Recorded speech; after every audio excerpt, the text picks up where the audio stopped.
அம்பானி நானாகிறேன். இந்த இன்ப மகாராஜ பெற்ற புது ரோஜ எலிசபெத் ராணியின் பேத்தியே. தாயே தாயே மகளன வந்தாய், தந்தை சிந்தை நலமுற வந்தாய். நீயே லோகம் என்று ஆனாய் பெண்ணே, என்னை ஆளும் தெய்வம் நீதான் கண்ணே.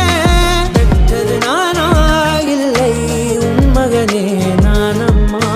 தாயே தாயே மகளன வந்தாய், தந்தை சிந்தை நலமுற வந்தாய்.